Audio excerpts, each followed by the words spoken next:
Hi there and welcome to my channel. I'm Brittany Flammer. I'm a financial coach with videos all about budgeting and money saving tips for you and your family. Time is flying by. February is just a couple days away, so I'm going to share our February household budget for February. That didn't make sense. I'm sharing our budget for February. We are a family of 7. We've got 5 kids. My husband is our main income provider. He works full-time. I also make some money, but we live off of my husband's income. And then anything I make goes towards whatever goal we are working on. So, and I like a zero-based budget. I personally am a spreadsheet person. I love spreadsheets. That's what works for me. So that's what I use. A lot of people I work with, a lot of clients prefer apps, and there are a lot of great budgeting apps. In fact, I will include right here a link to a video with some of my favorite. The principle of the budget works the same, whether you're using a spreadsheet, pen and paper, or a budgeting app. I don't care what you use, just use whatever works for you. I keep coming back to the spreadsheet because that's what works best for me. So I'm going to go ahead and pull open my spreadsheet right here for the month. And I'm going to start with our income. Ooh, okay. With our income, my husband is salary. So he makes a fixed amount every single month, which makes it a lot easier for budgeting for us. This has not always been the case. We used to have very inconsistent income, and I still use the same budget. But this is what he makes. This is take-home pay, what actually gets deposited into our account. So this is what we see. So we've already had taxes taken out, and we've already had money for health insurance taken out. We have not had any retirement taken out, and you'll see that later on in our spreadsheet. But this is what actually gets deposited into our account. So this is the money we have to spend for the month. The LLC, this is my business. And I said for about the last year, I have been making money, but we are going to live off of my husband's income. And then right now, our goal has been to pay off our mortgage early. So anything I make, we've been throwing at our mortgage, but we're in the process of building a garage with an apartment, and it's a lot more expensive than we thought it was going to be because that's how any project goes, right? So right now, instead of throwing anything I make at the mortgage, we are putting it towards the garage so we can just get it done and finished. But this money will never even come into our checking account. So I'm not including it in our budget. I'll show you at the end of the month how much I made, but right now we're not planning for anything. And then we do have a lot of money in online savings accounts. So we will earn some interest. So I will count that, but we don't use that to live off of. Whatever we earn, if it's in our vacation savings fund, we'll just let it accrue in our vacation. If it's in our emergency fund, we'll just let it sit and add up in our emergency fund. So that is our income. Our total planned income is just under $6,000 for the month. We donate 10% of our gross income. So that will be about $900 based on my husband's income. And then we also do some humanitarian and stuff in addition to our 10%. So that's about $900.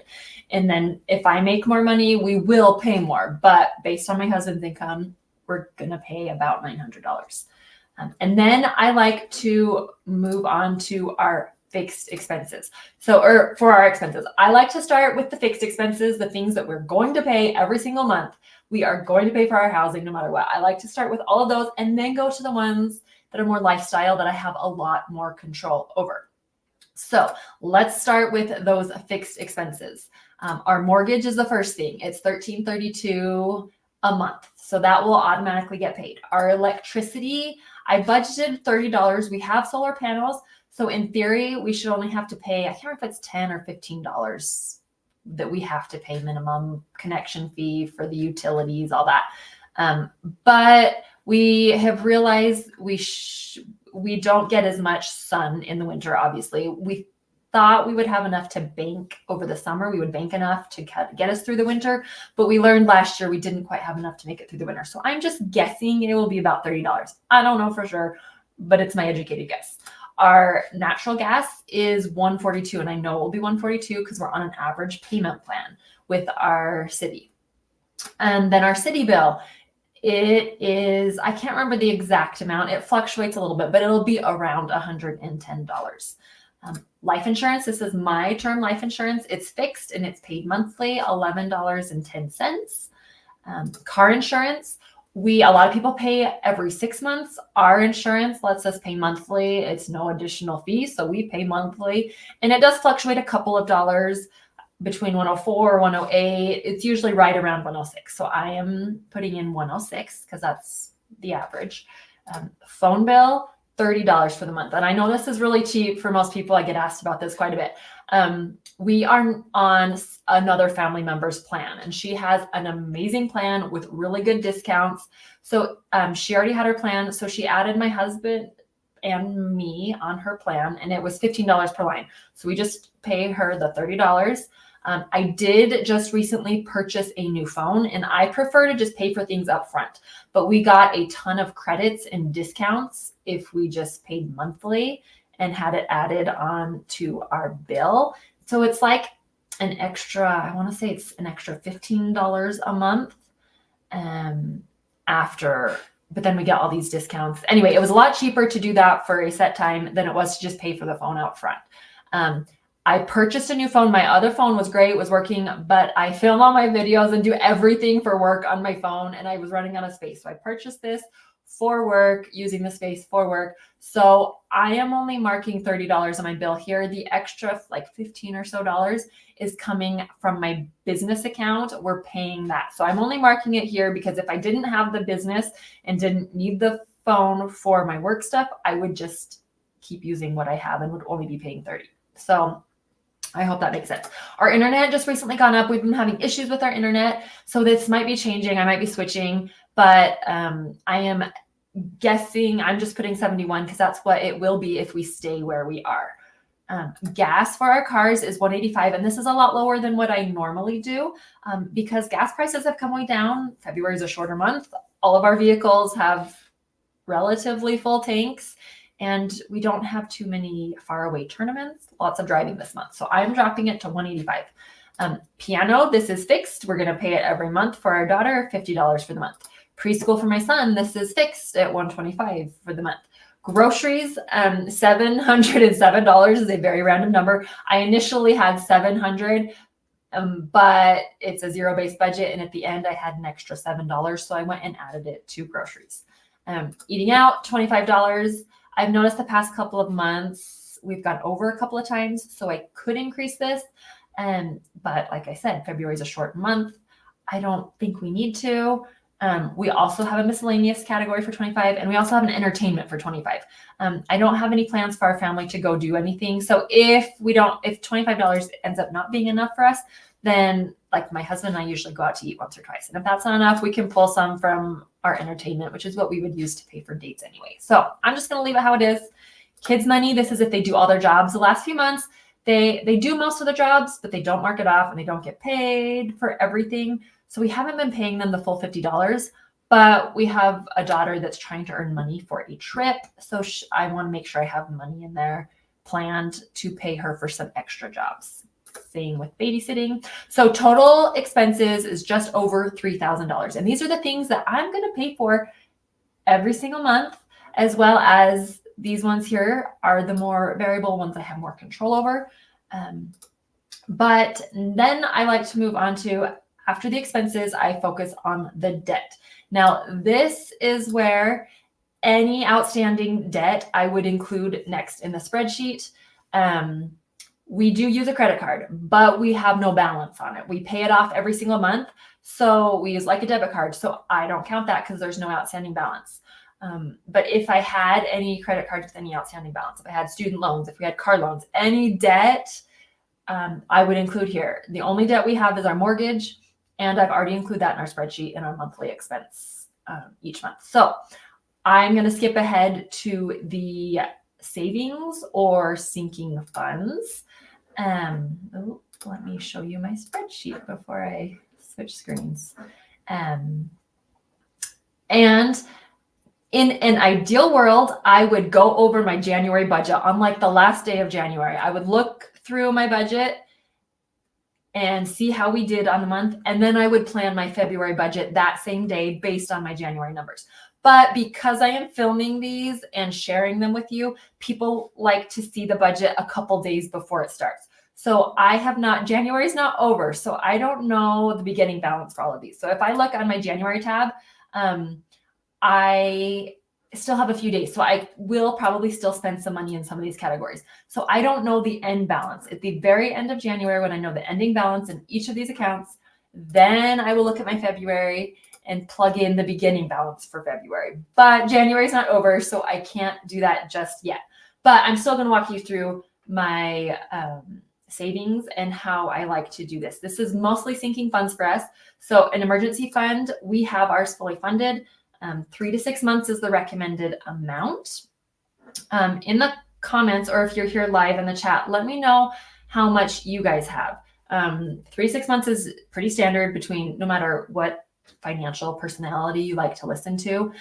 6 months is recommended if you have just a single income earner, or if both you and your spouse or partner are full-time income earners, but have inconsistent income. So I mentioned my husband's the primary breadwinner. He has a very steady job. He is a teacher, not likely of losing his job.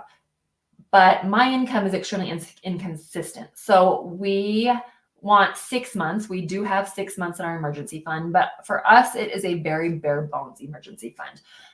It's like if he lost his job and we had to live for 6 months, we could, but we'd have to cut out like any extracurriculars for our kids. We wouldn't buy anything unless it was a need. So there is you have a little bit of leeway on how much you want in your emergency fund. For us, we have 6 months, but it is a bare bones 6 months. And we feel good about that. So we're not adding anything into our emergency fund. My husband gets his personal money. He gets $25 a month to spend on whatever he wants. He hardly ever buys anything. So it just accrues in his account, and then he'll go out and spend like $1,000 on something. That's just how he works. He also has a bike, and that's how he gets to and from work. And he puts like 40 miles on it a day. It has a motor attached. So there's some maintenance on there. So he gets $25 a month for maintenance on his bike. And it's the same thing. It's automatically put onto into his checking account with his debit card. And then if he needs to buy anything, he will use his card to buy something. And once again, he hardly ever buys anything, but all of a sudden his bike needs something that's several $100s. So his just accrues, and I don't pay attention to it. It's his money. When he does buy something, I don't care because it's his money. Same for me. My money is just $25 a month. And it just accrues. Like last weekend, I went shopping and spent $60. So I'll pull that $60 out of the account. Life insurance. This is my husband's life insurance. He has term life insurance. I get asked about this a lot. It's $1 million policy. I can't remember if it's a 15 or 20-year term. But it ends up being $68 a month. He is 46, 47. He's in his mid to late 40s. He's 46.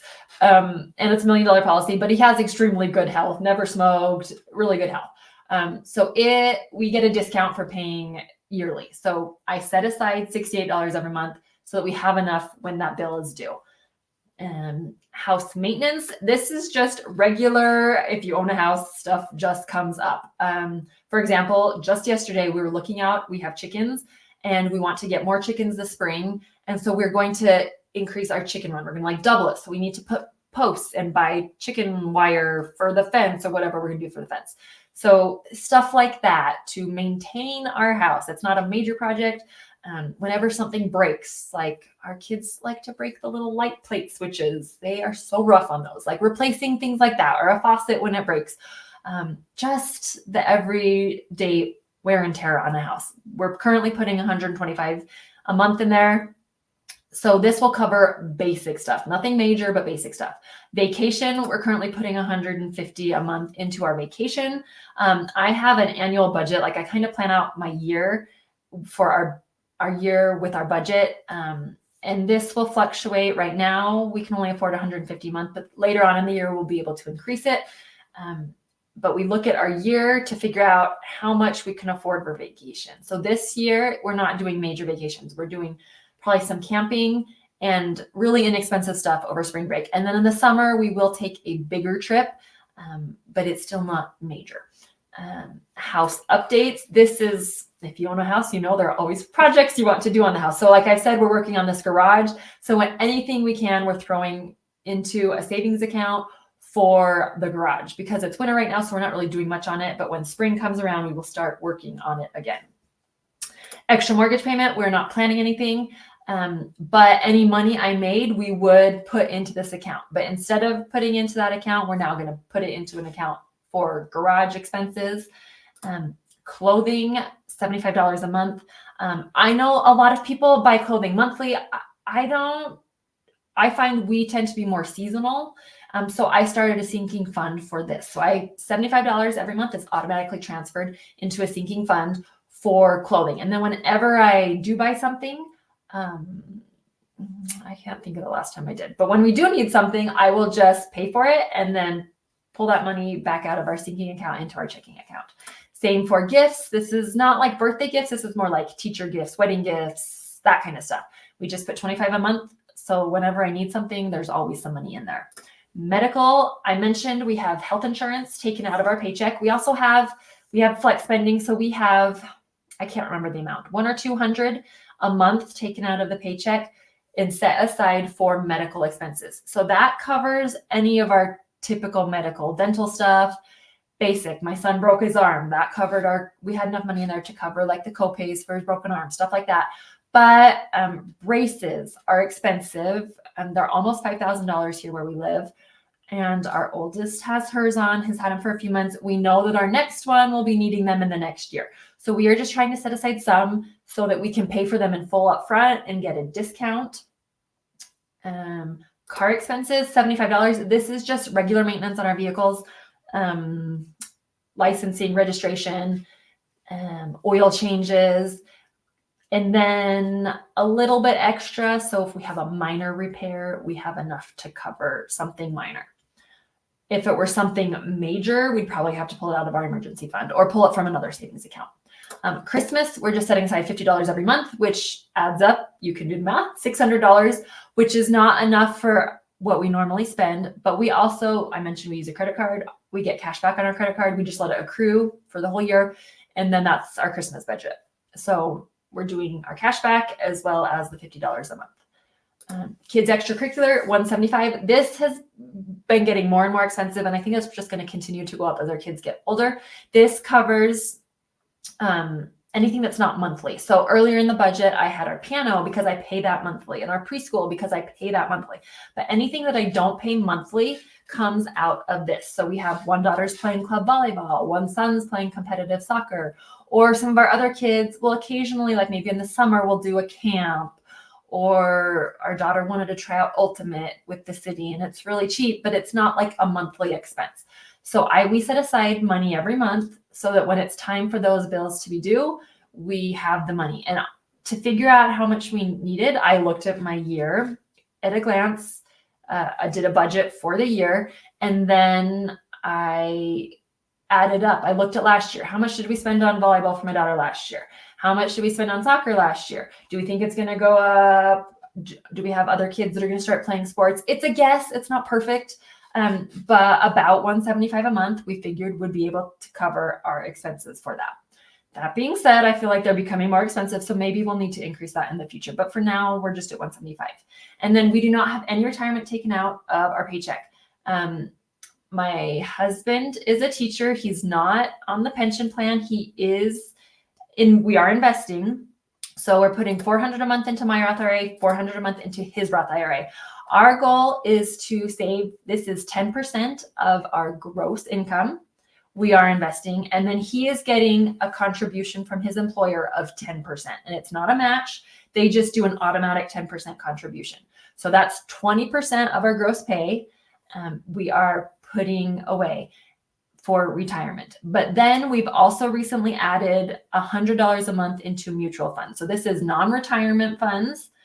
And this is because my husband is several years older than me. So even if he works until 67 or whatever, whenever Medicare will kick in, I would be too young to qualify for that. So we want to have some buffer that's non-retirement because he's older than me. But then also maybe when we get our house paid off, we'd like to buy a second house and rent it out or flip a house or do something.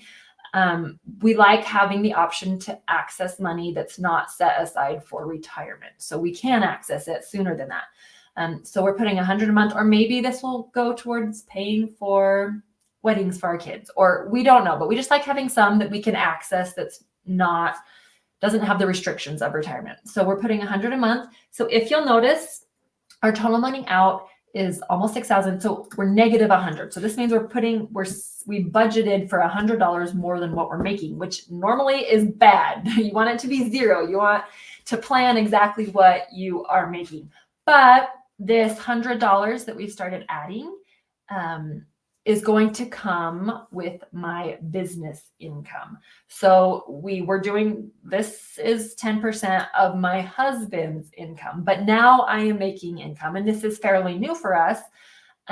So we are budgeting 100, but then we will pay for that out of my business income. So if for some reason I didn't make any money in the month of February for my business, then we would have to pull this $100 out of somewhere. But looking back at the past few months, I have been making money. We will make enough to cover that $100, and then anything else we will put into an account, into the savings account for our garage, so that we can pay for our garage in cash, get it finished. And then I mentioned, since I don't know the beginning balance of these because January is not over yet, it's a little bit tricky. But what I like to do is scroll on here, and this is where I track all of my expenses. So my groceries, I'm just going to type in 707 is my budget. And then as I go to the store, as I do grocery pickup, as I order stuff online, I will just enter it in here. And so I will always know how much money I have left to spend for the month. All of these other categories, I can't do that until January is over. But once January is over, I will know my beginning budget for the month, and I can plug those numbers in here and track them as I spend.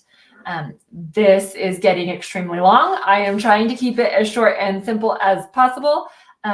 If you have any questions, if you're live, feel free to enter them in here or leave a comment. I respond to every comment as soon as I can. I have looked in the future. I've toyed with this idea a few times of, on like the end of the month, like the last day of January, filming a video that like is my January budget report and starting my February budget, showing you that process. But that would be a really long video, so I haven't done it. But if you would rather have that, and I can show you how I wrap up the budget at the end of the month and then use those numbers to start at the next month, I would be happy to do that. It would just be a longer video. So let me know in the comments if you would prefer that, and I can show you how I do it. But the principles of the budget work the same, whether you're using a spreadsheet or if you're using an app. Like I mentioned, that link, those take you to my favorite budgeting apps. If you have any questions on a specific budgeting app, let me know in the comments, or any questions at all, really, let me know. But thank you so much for watching. I hope this is helpful for you. Let me know if you have any questions. I will see you in the next video.